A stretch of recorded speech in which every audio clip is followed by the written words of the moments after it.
Comenzamos hoy un nuevo año litúrgico con el tiempo llamado de Adviento.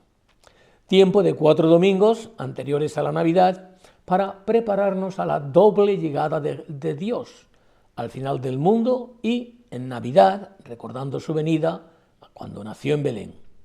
Dios, pero ¿es que sigue siendo actual y necesario? No se me puede olvidar. Un matrimonio de jubilados, él y ella. Se sentían muy felices, él con ella y ella con él. En su halagüeña felicidad y en un arranque de eufórica soberbia, y abrazados el uno al otro, llegaron a decir: tan felices somos que no necesitamos ni de Dios. Tomaron su coche y sin haber transcurrido ni una hora, sufrieron un accidente en el que el marido perdió la vida. Ella, necesitada o no de Dios. Claro que pudiéramos repetir casos por el estilo. ¿Cuántas situaciones límites en las que la necesidad de Dios se hace patente y clara? La esposa o el esposo abandonados por el otro o la otra. El hijo o la hija en plena juventud con enfermedad terminal. El accidente donde quedamos parapléjicos. Una injusticia clarísima que nos deja en la calle llenos de deudas. Ocurre, sin embargo, en nuestro mundo de Occidente, que una mayoría, considerable mayoría, ha perdido el gusto de Dios. Y no son pocos quienes viven como si Dios no existiera. Y cuando Dios se estorba, y cuando Dios se marchita, o cuando marchitamos a Dios, la consecuencia más inmediata es que nuestra conciencia sufre una especie de eclipse. Hace poco, un sacerdote anciano contaba la siguiente parábola.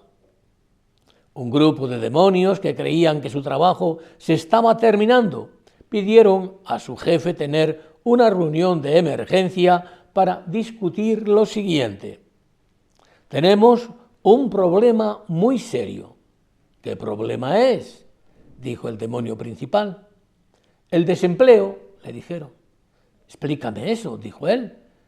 Nuestro oficio tradicional ha sido siempre el oficio de tentadores. Tentar a hombres y mujeres para que pequen y vengan al infierno. Así es, dijo el demonio. Y nunca nos ha faltado trabajo, pero ahora sí. Tenemos un altísimo índice de paro.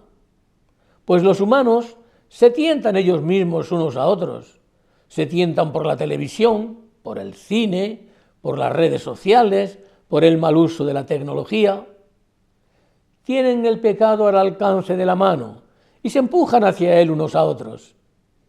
¿Qué vamos a hacer ahora tantos demonios que no sabemos hacer otra cosa? ¿De qué vamos a vivir? Pero la gente sigue pecando, dijo el diablo jefe.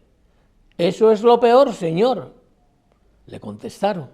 La gente peca, pero no tiene sentido del pecado. A esto dijo el diablo, dando un fuerte grito: veo que no habéis entendido la estrategia de nuestro Estado Mayor. ¿Qué estrategia? La de la pérdida del sentido del pecado entre los humanos. ¿Y cómo nos ayuda eso a nosotros?, le preguntaron.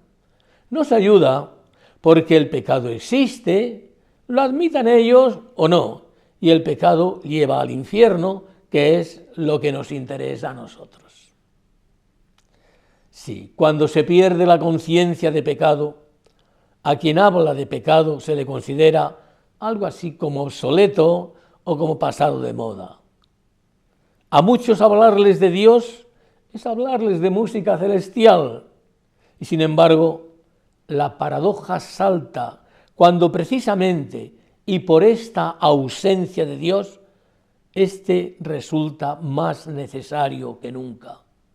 Ante esta situación, en el año 1800, Dios le reveló a la beata Ana María Taigí que vendrían 3 días de oscuridad y también le habló sobre la iluminación de las conciencias. Le dijo: una gran purificación vendrá sobre el mundo, precedida de una iluminación de conciencia en la que todo el mundo se verá a sí mismo como Dios los ve. Alrededor de 1830, Santa Catalina Labouré también recibió una revelación sobre la iluminación de las conciencias. En tiempos más recientes, en las apariciones de Barandal y de Medjugorje, aún no aprobadas por la Iglesia, la Virgen María ha profetizado acerca de esta gracia celestial de la iluminación de las conciencias, que vendrá un día para toda la humanidad antes del momento de la justicia, que ya está cercano, pero oficialmente nada hay al respecto. ¿Pero en qué consiste la iluminación de la conciencia? Cada día son más quienes lo experimentan. Consiste en el decir de quienes lo han vivido, en ver toda nuestra vida pormenorizada con todos los pecados cometidos, incluso en algunos el destino de condenación si no cambian. ¿Cuántas personas tienen la conciencia dormida, incluso muerta? El gran quehacer del Adviento puede consistir en tratar de despertar nuestras conciencias, tratando de ver la realidad de nuestra vida, tratando de hacer presente a Dios, preparando su venida gozosa y prometedora en Navidad, solemne y justa al final. Bien sabemos que entonces y para todos será el día en que quedarán iluminadas nuestras conciencias o nuestras vidas para que veamos cada uno delante de Dios nuestro destino. Adviento, ven Señor, y no tardes. Y como un eco fiel a esta llamada nuestra, oímos. Sí, oímos, Señor, tu voz, que especialmente en Adviento nos dice, velad, despertad. ¿Cuántos han insensibilizado o narcotizado sus conciencias? Porque, ¿cómo es posible que el abominable crimen del aborto haya adquirido carta de ciudadanía y se le erija como un derecho de cada persona?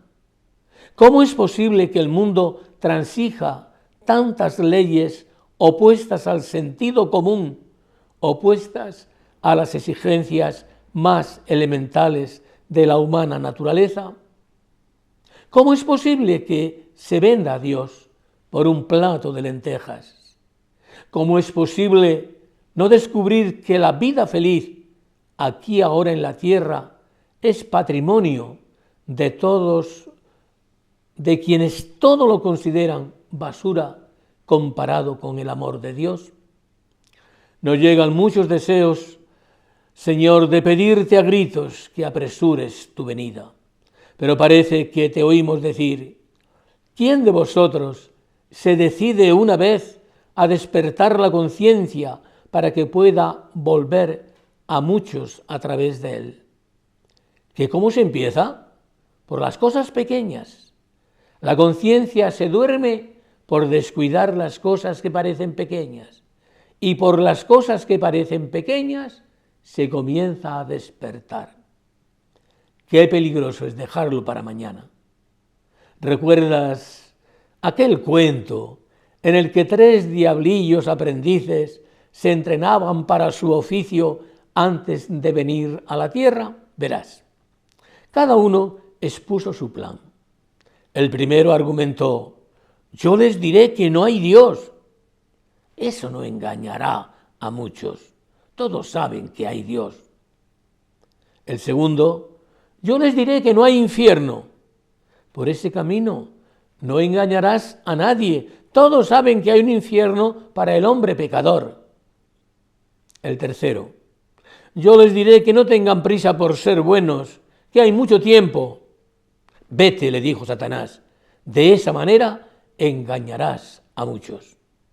Por eso se suele decir que la palabra más peligrosa para los hombres es mañana, mañana. Borrémosla al menos en este Adviento. Hasta el próximo día, si Dios quiere.